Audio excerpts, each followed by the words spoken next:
Bismillahirrahmanirrahim. Welcome to lecture number 19 of CS 401 Computer Architecture and Assembly Language Programming. Hope so कि आपके mid term exams बहुत अच्छे हुए होंगे. Let's ride on to the final term journey. अभी आज तक हमने जो इंस्ट्रक्शंस देखी वो थोड़ी सिंपल इंस्ट्रक्शंस थी, तो अब हम थोड़ी पावरफुल इंस्ट्रक्शंस से स्टार्ट करेंगे जो कि स्ट्रिंग इंस्ट्रक्शंस हैं और इनको ब्लॉक प्रोसेसिंग भी कहा जाता है. किस वजह से ब्लॉक प्रोसेसिंग कहा जाता है ये हम देखते हैं, क्योंकि ये इकट्ठे ज़्यादा चीज़ों को डील कर रही होती हैं. अच्छा, अब हमारे पास साथ साथ जो इम्पोर्टेंट ऑब्जेक्टिव्स हैं, इम्पोर्टेंट चीज़ें हैं, वो भी मैं बताता जाऊँगा. ठीक है. तो जब हम स्क्रीन क्लियर करते हैं तो हम क्या करते हैं, 0720 उन ब्लॉक्स में एंटर करते हैं, स्क्रीन के जो ब्लॉक्स होते हैं, जिससे हमारी स्क्रीन क्लियर हो जाती है. तो हमारे पास जो स्ट्रिंग इंस्ट्रक्शंस होती हैं उनको ब्लॉक प्रोसेसिंग इंस्ट्रक्शंस भी कहा जाता है, और ये हमारे पास 5 हैं टोटल. ठीक है. जिसमें हमारे पास है store string, load string, compare string, scan string and move string. और हमारे पास एक प्रीफिक्स होता है, रिपीट प्रीफिक्स, जो क्या करता है कि इंस्ट्रक्शंस को रिपीट करने के लिए यूज़ होता है. तो अभी आप सिर्फ ये चीज़ें नोट करते जाएं जो मैं बता रहा हूँ, फिर अभी हम आगे कोड देखेंगे तो उससे ज़्यादा अच्छे से डिटेल में समझ आ जाएगा. अब इम्पोर्टेंट ऑब्जेक्टिव ये है कि मूव स्ट्रिंग जो होती है ये एक ऐसी इंस्ट्रक्शन है जो memory to memory moves allow करती है. हमने देखा था कि इंटेल 8088 में memory to memory move instruction जो सिंपल थी वो अलाउ नहीं करती थी. ठीक है. हमें किसी रजिस्टर में कोई चीज़ ऐड करके फिर मेमोरी में स्टोर करना पड़ता था. तो हमारे पास जो मूव स्ट्रिंग इंस्ट्रक्शन है वो हमें अलाउ करती है कि हम मेमोरी टू मेमोरी मूव्स कर लें. स्ट्रिंग इंस्ट्रक्शंस जो होती हैं ये कम्प्लेक्स इंस्ट्रक्शंस होती हैं, क्योंकि ये एक इंस्ट्रक्शन के अगेंस्ट काफ़ी ज़्यादा कम्प्लेक्स टास्क परफॉर्म कर देती हैं. तो इनके अंदर क्या होगा कि कम कोड होगा, रिडक्शन इन कोड साइज़ हो जाएगा और स्पीड इंक्रीज़ हो जाएगी, जिसकी वजह से ये इंस्ट्रक्शंस हम पढ़ रहे हैं, जिसकी वजह से ये इंपॉर्टेंट है. तो इनके अंदर कुछ कॉमन थिंग्स हैं जो हम देख लेते हैं. सबसे पहले ये कि ये सारी इंस्ट्रक्शंस जो हैं ये ब्लॉक ऑफ डाटा पे ऑपरेट करती हैं. ठीक है. यानी ज़्यादा डाटा पर इकट्ठे ऑपरेट करती हैं. उसके अलावा जो हमारे पास DISI जो हैं ये मेमोरी को असेस करने के लिए यूज़ होते हैं. ठीक है. जिसमें डेस्टिनेशन और सोर्स ये हमारे पास रजिस्टर्स हैं, और इनका नाम भी स्ट्रिंग इंस्ट्रक्शंस की वजह से डेस्टिनेशन और सोर्स रखा गया. अब क्या होता है कि जब हमारी किसी इंस्ट्रक्शंस को मेमोरी सोर्स चाहिए, यानी मेमोरी में से उसने कुछ उठाना है, तो वो हमारे पास यूज़ करती है डाटा सेगमेंट, और उसके साथ सेगमेंट एसोसिएशन में अटैच कर देती है सोर्स. क्योंकि मेमोरी से उसने उठाना है, सोर्स उसकी वो बन जाती है. ठीक है. लेकिन जब मेमोरी उसकी डेस्टिनेशन है तो फिर वो क्या करती है, सोर्स इंडेक्स को अटैच नहीं करती, फिर वो डेस्टिनेशन इंडेक्स को अटैच करती है. अब हमने एक पढ़ा था एक्स्ट्रा सेगमेंट भी होता है, जिसको हम as a data segment use कर सकते हैं. तो सोर्स इंडेक्स में तो हम डीएस को ही डाटा सेगमेंट के तौर पे यूज़ कर रहे होते हैं, लेकिन डेस्टिनेशन में हम एक्स्ट्रा सेगमेंट जो ईएस है वो यूज़ कर रहे होते हैं जब मेमोरी हमारी डेस्टिनेशन बन जाती है. अब ए एक्स रजिस्टर है, उसके दो पार्ट्स हैं, ए एच और ए एल. जब हमें कोई वर्ड रजिस्टर चाहिए तो हम ए एक्स को यूज़ करेंगे.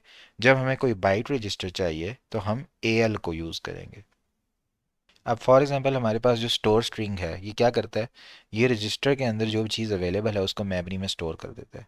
तो ए एल यूज़ होगा अगर हमने कोई बाइट ट्रांसफ़र करनी है, या ए एक्स यूज़ होगा अगर हमने कोई वर्ड ट्रांसफ़र करना है. और जहाँ ट्रांसफ़र करना है वो ई एस डी आई की मदद से हम उसको पॉइंट आउट करेंगे. फिर इस तरह लोड इंस्ट्रक्शन क्या करती है, मेमोरी से रजिस्टर के अंदर इंफॉर्मेशन लेके आती है. तो हमारी जो सोर्स होगी वो हम बताएंगे D S S I register से, और जिस जगह पे हमारी अब मेमोरी से सोर्स आएगी वो ए एल में आएगी या ए एक्स में आएगी. अगर बाइट होगा तो ए एल में आएगा, वर्ड होगा तो ए एक्स में. फिर स्ट्रिंग इंस्ट्रक्शंस जो होती हैं ब्लॉक ऑफ डाटा पे ऑपरेट करती हैं, और ब्लॉक का कोई स्टार्ट और एंड होता है. तो इंस्ट्रक्शन जो होती हैं ये स्टार्ट से शुरू होती हैं और एंड की तरफ जाती हैं, या एंड से शुरू होकर स्टार्ट की तरफ भी जा सकते हैं. फॉर एग्जांपल हमारे पास एक ये स्टार्ट है और ये एंड है. ठीक है. तो ये स्टार्ट से एंड की तरफ ऐसे भी जा सकती हैं और एंड से स्टार्ट की तरफ ऐसे भी आ सकती हैं. ठीक है. अगर ये नीचे से ऊपर की तरफ जा रही है तो इसका मतलब है कि हमारे पास एक डायरेक्शन फ्लैग है, उसको हमने क्लियर किया हुआ है. डायरेक्शन फ्लैग जब क्लियर होगा तो ये नीचे से ऊपर की तरफ जाएंगे, स्टार्ट से एंड की तरफ जाएंगे. इसको बोलेंगे कि ये ऑटो इंक्रीमेंट मोड है. ठीक है. Auto increment mode of string instruction. अगर हम डीएफ को सेट कर देंगे, यानी इसकी वैल्यू 1 कर देंगे. ठीक है. तो 1 करने से क्या होगा कि ये ऑटो डिक्रीमेंट मोड में चला जाएगा. ठीक है. और ये हायर एड्रेस से लोअर एड्रेस की तरफ मूव होना शुरू हो जाएगा. तो हमारे पास जो इंस्ट्रक्शन यूज़ होती हैं इस फ्लैग को सेट करने के लिए या क्लियर करने के लिए, वो इंस्ट्रक्शन होती हैं CLD और STD. क्लियर करने के लिए CLD यूज़ होगी, उसको सेट करने के लिए यानी 1 के इक्वल करने के लिए हम STD की इंस्ट्रक्शन यूज़ करते हैं। फिर हमारे पास जो इंस्ट्रक्शंस होती हैं इनके बाइट और वर्ड वेरिएंट्स भी होते हैं। अगर आपने एक्सप्लिसिटली बताना है तो आप स्टोर स्ट्रिंग के आगे B लगा दें कि मैं बाइट को ट्रांसफ़र करना चाह रहा हूँ, वर्ड W लगा दें तो इसका मतलब आप बता रहे हैं कि मैं वर्ड को ट्रांसफ़र करना चाह रहा हूँ। अब बारी बारी हम इंस्ट्रक्शंस को डिटेल में देखते हैं। ठीक है, अभी तक हमने 5 इंस्ट्रक्शंस देखी हमारे पास होती हैं। अब हम इनको डिटेल में देखेंगे। सबसे पहले हमारे पास है स्टोर स्ट्रिंग। स्टोर स्ट्रिंग क्या करती है, किसी भी वर्ड या बाइट को रजिस्टर से मेमोरी में ट्रांसफ़र करती है। तो जो हमारे पास मेमोरी में हमने जब ट्रांसफ़र करना है तो मेमोरी हमारी डेस्टिनेशन बन गई, तो हमने क्या यूज़ करना है, डेस्टिनेशन इंडेक्स यूज़ करना है। तो डेस्टिनेशन इंडेक्स के साथ हम यूज़ करते हैं एक्स्ट्रा सेगमेंट रजिस्टर। और जब हमने एक काम अपना कर लिया तो जिस जगह पे हमने अपना काम ख़त्म किया ना, फॉर एग्जांपल यहाँ हमारा काम ख़त्म हुआ है, यहाँ तक हमने डाटा स्टोर किया, तो हमारा जो DI है ना, काम ख़त्म करने के बाद इस जगह को पॉइंट नहीं कर रहा होगा, अब वो इस जगह पे पॉइंट कर रहा होगा, ताकि अब हम अगली चीज़ जब स्टोर करें तो वो अगली जगह पे स्टोर हो। तो DI क्या करता है, नेक्स्ट लोकेशन के ऊपर पॉइंट करता है। ठीक है, तो स्टोर स्ट्रिंग जो होता है हम उसको ब्लॉक ऑफ मेमोरी को क्लियर करने के लिए या किसी कांस्टेंट से फिल करने के लिए यूज़ कर सकते हैं। ठीक है, वो हम देखेंगे अभी एग्जांपल। तो हमारे पास जो सोर्स होगी वो AL या AX में होती है, वही बाइट और वर्ड वाली कहानी फिर से है। ठीक है, अगर हमारा रिपीट का कीवर्ड हम यूज़ कर लें स्टोर स्ट्रिंग से पहले, तो रिपीट जो होगा वो क्या करेगा, CX के लिहाज से जितना हमने CX में वैल्यू डाली होगी उस लिहाज से स्टोर स्ट्रिंग को रिपीट करता रहेगा। ठीक है, और जैसे अब जैसे कैसे रिपीट होगा कि जब एक बार ये एग्जीक्यूट हुआ तो DI यहाँ पे पॉइंट कर रहा था ना, तो यहाँ पे हमारी वैल्यू स्टोर हो जाएगी। अब अगली बार जब एग्जीक्यूट होगा तो DI यहाँ पॉइंट हो रहा, फिर यहाँ वैल्यू एग्जीक्यूट स्टोर हो जाएगी, फिर यहाँ स्टोर हो जाएगी। ऐसे हर बार स्टोर करते हैं ना, DI अगली जगह पे पॉइंट करता जाता है। तो डायरेक्शन जब हम स्टोर करने की है वो तो हम डायरेक्शन फ्लैग से सेट कर सकते हैं। ठीक है, लेकिन जो हमारे पास CX रजिस्टर है उसके अंदर हम एक वैल्यू डाल देंगे 100 फॉर एग्जांपल, तो वो हमेशा 1 के स्टेप में डिक्रीज होती रहेगी। हम ये नहीं कह सकते कि हम डायरेक्शन फ्लैग सेट करें तो ये 100 से ऊपर की तरफ जाना शुरू कर दे, इसने हमेशा डिक्रीज रहना है, ये independent of the direction flag ही रहता है। ठीक है, तो CX के अंदर यानी हम काउंट ऑफ रेपिटेशंस रखते हैं, कितनी बार हमने अपनी जो इंस्ट्रक्शन है उसको रिपीट करना है। जैसे ये इंस्ट्रक्शन है, इससे पहले मैं लिख दूँ रिपीट। ठीक है, तो ये रिपीट जो है ये कितनी बार चलेगा, ये मैं CX रजिस्टर के अंदर वैल्यू रखता हूँ। ठीक है, अब हमारे पास एक लूप भी कमांड होती है ना, लूप की इंस्ट्रक्शन भी होती है। लूप की इंस्ट्रक्शन भी यही होती है, जो मैं CX में वैल्यू लिखता हूँ ना, लूप क्या करता है, उसको रिड्यूस करता जाता है। ठीक है, लेकिन लूप हमारे पास क्या होता है, एक लेबल हम प्रोवाइड कर देते हैं, उस लेबल पे जाने के लिए, उस लेबल को बार बार एग्जीक्यूट करने के लिए होता है। स्टोर स्ट्रिंग क्या होता है, ब्लॉक ऑफ मेमोरी के लिए होता है। ठीक है, तो ये इनके अंदर डिफरेंस है। फिर हमारे पास एक नेक्स्ट कमांड है लोड स्ट्रिंग। ठीक है, ये किस लिए होता है कि हमने कुछ स्ट्रिंग को लोड करना है from the source location, source memory. अच्छा, सोर्स या डेस्टिनेशन की बात करें तो हम ये मेमोरी की बात करें। ठीक है, तो जब सोर्स होगी तो मेमोरी सोर्स होगी, डेस्टिनेशन होगी तो मेमोरी डेस्टिनेशन होगी। अब मेमोरी जब सोर्स है तो हमारे पास जो सोर्स इंडेक्स यूज़ होगा उसके साथ डाटा सेगमेंट रजिस्टर यूज़ होगा। अब वही बाइट और वर्ड वाली कहानी AL AX की हो गई। रिपीट जो है इसके साथ यूज़ करने का कोई फ़ायदा नहीं। क्यों फ़ायदा नहीं है, फॉर एग्जांपल हमारे पास AX है। ठीक है, उसके अंदर एक डाटा आ रहा है। ठीक है, तो अब मैंने ये डाटा इसके अंदर मूव कर दिया अगर, तो अब दोबारा रिपीट चलेगा, अगला डाटा इसके अंदर आएगा, फिर रिपीट चलेगा, अगला डाटा इसके अंदर आएगा। तो मेरे पास जब रिपीट आ रहा है तो मेरे पास तो बस लास्ट वैल्यू ही AX रजिस्टर के अंदर आएगी ना, पुरानी वाली तो ओवरराइड होती रहेंगी। तो रिपीट का इसके अंदर कोई फ़ायदा नहीं रहेगा। तो जो लास्ट वैल्यू होती है ब्लॉक की वही रजिस्टर के अंदर रहती है।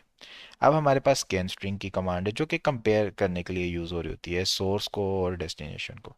तो डेस्टिनेशन अगेन हमारे पास यूज़ हो रहा है इससे। ठीक है, तो हम कंपेयर करते हैं और फ्लैग्स को अपडेट कर देते हैं। ठीक है, जो हमारा फ्लैग जीरो फ्लैग होता है उसको हम उसके लिहाज से चेंज करते रहते हैं। अब DI जो है वो नेक्स्ट पोजीशन के ऊपर पॉइंट करता है। स्कैन स्ट्रिंग जो होती है ये इक्वलिटी या इनइक्वलिटी इन स्ट्रिंग के लिए यूज़ होता है। फॉर एग्जांपल मेरे पास दो स्ट्रिंग्स हैं, मैंने उनको आपस में कंपेयर करना है तो मैं स्कैन स्ट्रिंग की हेल्प से कंपेयर कर सकता हूँ। अच्छा, अब हमारे पास जैसे जैसे हम स्कैन करते जाते हैं हम देखते जाते हैं कि जो फॉर एग्जांपल मैंने स्कैन किया तो हमारी जो स्ट्रिंग है वो इक्वल है या नहीं है। फॉर एग्जांपल हम कैरेक्टर बाय कैरेक्टर देख रहे हैं, तो हम उससे पहले दो कंडीशन लगा सकते हैं। एक हम लगा सकते हैं रिपीट वाइल इक्वल, एक हम ये भी लगा सकते हैं रिपीट वाइल नॉट इक्वल। ठीक है, फॉर एग्जांपल मेरे पास दो स्ट्रिंग है, एक स्ट्रिंग है हमजा। ठीक है, और एक मेरे पास स्ट्रिंग एक और है हमजा। ठीक है, अब रिपीट वाइल इक्वल होगा ना तो ये तब तक चलता रहेगा रिपीट वाइल इक्वल। ठीक है, जब तक ये दोनों इक्वल रहेंगे। या फिर मैं ऐसे भी कह सकता हूँ कि हमजा के एंड पे मैंने एक नल ऑपरेटर लगा दिया। अब मैं इसको बोलूँ रिपीट वाइल इक्वल और यहाँ पे किसके इक्वल, नल ऑपरेटर के इक्वल। तो ये स्ट्रिंग आइट्रेट होती रहेगी कि जब तक नल ऑपरेटर मेरे पास नहीं आ जाता। तो ज़्यादातर ये होता है कि रिपीट नॉट इक्वल हम यूज़ करते हैं to repeat while the null is not there. ठीक है, जब तक मतलब रिपीट नॉट इक्वल नल मैंने कर दिया, तो जब तक ये नल के इक्वल नहीं आता, नॉट इक्वल जब तक है तब तक आप रिपीट करते रहो। नेक्स्ट हमारे पास है मूव स्ट्रिंग। ठीक है, ये किस लिए होती है? मेमोरी टू मेमोरी ट्रांसफ़र के लिए होती है, ये हमने देखा था। तो इसके अंदर दोनों ही हमारे पास रजिस्टर्स होते हैं, सोर्स भी और डेस्टिनेशन भी, और उसी तरह दोनों हमारे पास डाटा सेगमेंट और एक्स्ट्रा सेगमेंट इसके अंदर यूज़ हो रहे होते हैं। और इसके अंदर जो डायरेक्शन फ्लैग है उसको भी हम यूज़ करते हैं। ठीक है, अच्छा, अब इसके अंदर ओवरलैपिंग वाला चक्कर भी आ जाता है कि हम फॉर एग्जांपल हमारा जो सोर्स है और डेस्टिनेशन ब्लॉक है वो ओवरलैप कर रहे हैं। तो अगर हमारी सोर्स जो है वो बिलो है तो हमारी जो कॉपी है वो अपवर्ड्स होनी चाहिए। अगर डेस्टिनेशन हमारी बिलो है तो हमारी जो कॉपी है दैट शुड बी डाउनवर्ड्स। तो ये इसकी वजह से हमें डायरेक्शन फ्लैग जो है उसकी इंपॉर्टेंस का अंदाज़ा होता है। अगर हम इसके ऑपोजिट करेंगे तो हमारी जो सोर्स है वो डिस्ट्रॉय हो जाएगी और हमारे पास जो हमारा डाटा आउटपुट है वो उस तरह से ठीक नहीं होगा। नेक्स्ट हमारे पास है कंपेयर इंस्ट्रक्शंस। कंपेयर स्ट्रिंग क्या करती है कि हमारी जो सोर्स लोकेशन है उसको डेस्टिनेशन लोकेशन से सब्ट्रैक्ट कर देती है। तो हमारे जो सोर्स और डेस्टिनेशन है वो अनफेक्टेड रहते हैं, लेकिन हमारे पास जो सोर्स और इंडेक्स रजिस्टर्स हैं वो अकॉर्डिंगली अपडेट कर दिए जाते हैं। तो जो हमारे पास कंपेयर स्ट्रिंग होती है ये टू ब्लॉक्स ऑफ मेमोरी को इक्वलिटी या अनइक्वलिटी ऑफ द ब्लॉक के लिए कंपेयर कर रही होती है। तो हमारे पास जो repeat equal repeat not equal वाली इंस्ट्रक्शंस हैं वो हम कंपेयर स्ट्रिंग के साथ यूज़ करके अब जो सब स्ट्रिंग्स होती हैं किसी स्ट्रिंग के अंदर उनको फाइंड आउट कर सकते हैं। जैसे एक हैज़ है वो सेंटेंस के अंदर इंक्लूड है, तो हम इन दोनों को कंपेयर कर सकते हैं with the help of compare string. तो रिपीट प्रीफिक्स हम पहले देख चुके हैं। रिपीट प्रीफिक्स क्या करता है? जो सी एक्स रजिस्टर के अंदर वैल्यू होती है उतने टाइम्स एक इंस्ट्रक्शन को रिपीट करता रहता है और सी एक्स की वैल्यू हर रेपिटेशन में डिक्रीमेंट होती रहती है।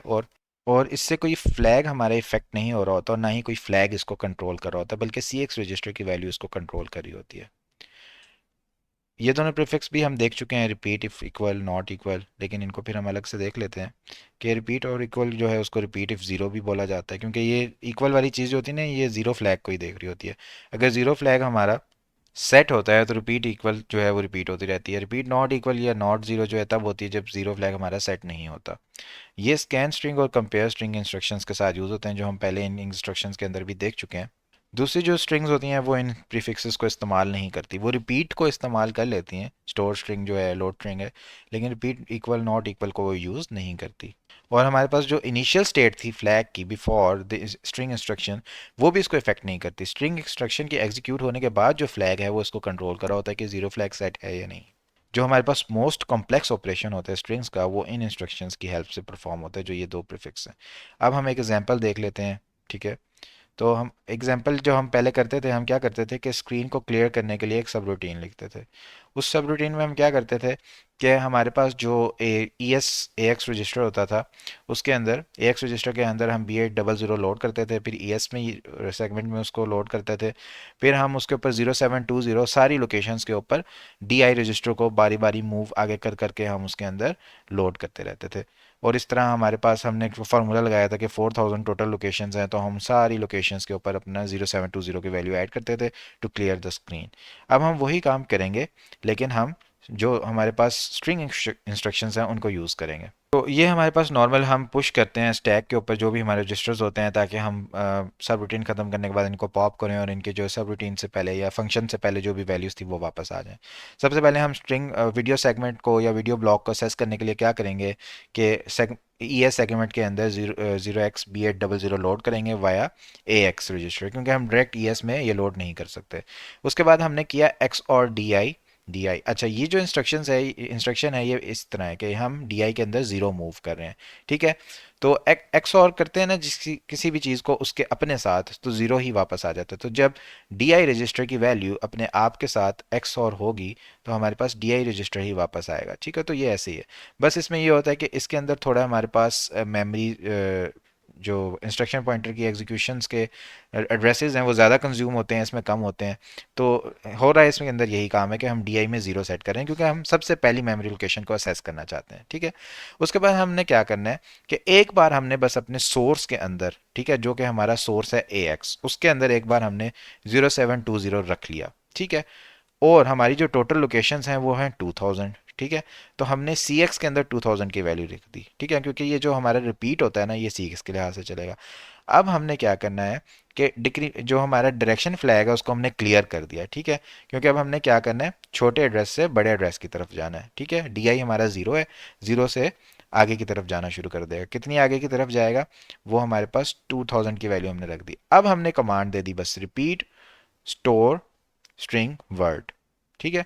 वर्ड का मतलब हम इसको बता रहे हैं कि आपने टू टू के स्टेप्स में डी आई को मूव करना है। अच्छा, जो हमारे पास क्या होता है, स्टोर स्ट्रिंग क्या करेगा, ए एक्स इसकी सोर्स होगी, डेस्टिनेशन इसकी क्या होगी, हमने देखा था इसकी डेस्टिनेशन होगी E S colon D I. E S के अंदर हमारे पास क्या है, वीडियो सेगमेंट पड़ा हुआ है, डी आई हमारा यहाँ पे ज़ीरो है, ठीक है। तो स्टोर स्ट्रिंग ए एक्स से वैल्यू उठाएगा जो कि 0720 है, वो इस जगह पे रख देगा जो हमारी वीडियो बेस की सबसे पहला कॉलम है। फॉर एग्जाम्पल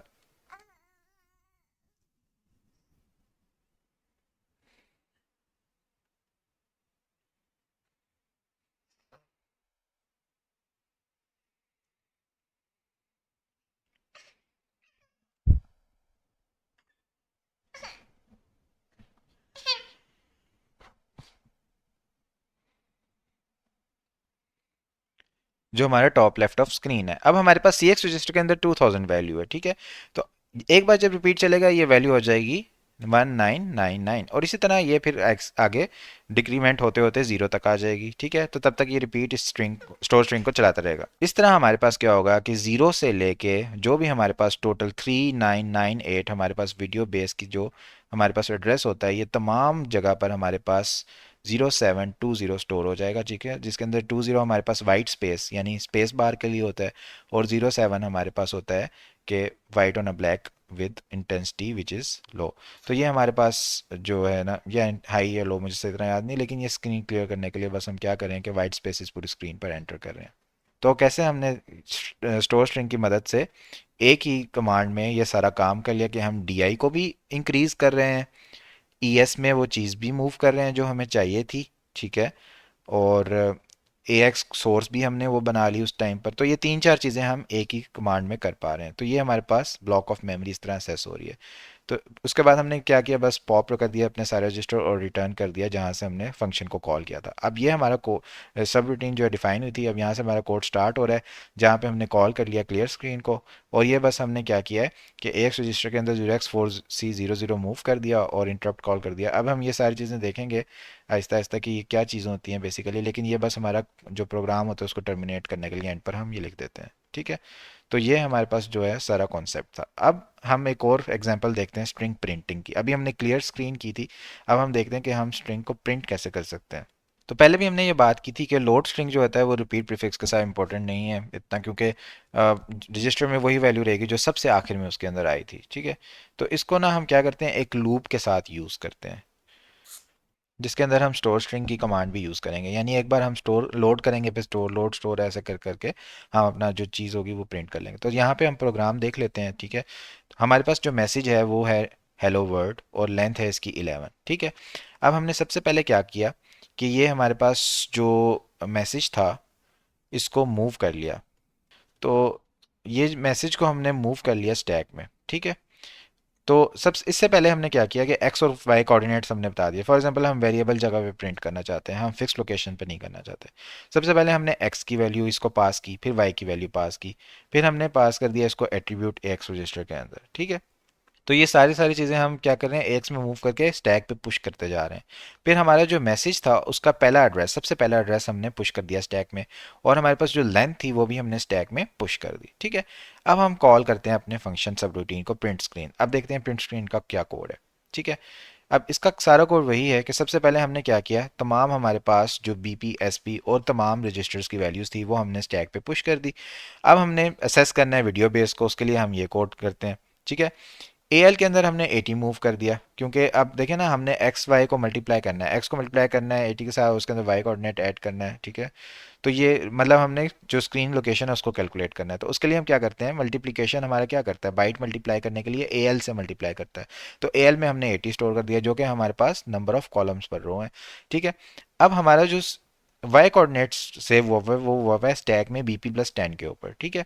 तो BP+10 पर ये वाई कोऑर्डिनेट स्टोर है, ये मल्टीप्लाई होगा 80 के साथ, ठीक है। उसके बाद हमारे पास जो एक्स कोऑर्डिनेट है ये ऐड हो जाएगा इसके अंदर, ठीक है। जब ये इसके अंदर ऐड होगा, फिर हम इसको बाइट ऑफसेट के अंदर स्टोर चेंज करने के लिए क्या करेंगे, 1 से शिफ्ट लेफ्ट कर देंगे। तो ये बेसिकली हमारे पास अभी तक स्क्रीन लोकेशन जो है वो लोड हो गई, और हमने स्क्रीन लोकेशन को ए एक्स के अंदर जब सारा कैलकुलेट कर लिया तो हम इसको डी आई में मूव कर देंगे, ठीक है। क्योंकि हमारे पास जो डी आई होगा वही हमारी डेस्टिनेशन होगी जहाँ पे हम अभी प्रिंट करेंगे। अब हमने क्या करना है कि जो हमारी स्ट्रिंग थी वो है BP+6 के ऊपर, मैसेज का जो पहला एड्रेस था वो हमने SI के अंदर रख दिया, ठीक है, क्योंकि वो हमारी सोर्स है। डेस्टिनेशन हमारी हमने बता दी स्क्रीन में XY कोऑर्डिनेट से कैलकुलेट करके। SI हमारा मैसेज का पहला लेटर हो गया। CX रजिस्टर के अंदर हमने लेंथ डाल दी कि हमारी कितनी लेंथ है उस स्ट्रिंग की, ठीक है। AH के अंदर हम एट्रीब्यूट डाल देंगे। देखें AX के अंदर क्या होता है, हमारे पास एक होता है AH और एक होता है AL। AH के अंदर हम क्या करते हैं, अपना एट्रीब्यूट डालते हैं कि जो करेक्टर हम प्रिंट करेंगे ना उसका एट्रीब्यूट बेसिकली क्या है। तो एट्रीब्यूट हमने डाल दिया एज के अंदर, ठीक है। क्लियर किया हमने डायरेक्शन फ्लैग को। अब बस ये कमांड हमने करनी है, लोड स्ट्रिंग बाइट, यानी जो हमारी स्ट्रिंग है मैसेज है वो लोड होगा। स्टोर स्ट्रिंग वर्ड, ठीक है। लोड होगा ये एज अ बाइट, स्टोर होगा एज अ वर्ड। ये क्यों, क्योंकि जब वो लोड होगा ना उसके अंदर सिर्फ हमारे पास आएगा एच, ठीक है। उसका एक आस्की वैल्यू होगी जो भी हमारे पास इसकी आस्की वैल्यू है। साथ में जब हम स्टोर करेंगे तो हम इसका जो एट्रीब्यूट होगा ना वो भी स्टोर करेंगे, तो ये दोनों चीज़ें मिलके वर्ड बन जाएंगे और स्टोर करेंगे हम एज अ वर्ड, ठीक है। तो जैसे जैसे हम स्टोर करते जाएंगे डी आई आगे आगे इंक्रीज होता जाएगा, ठीक है।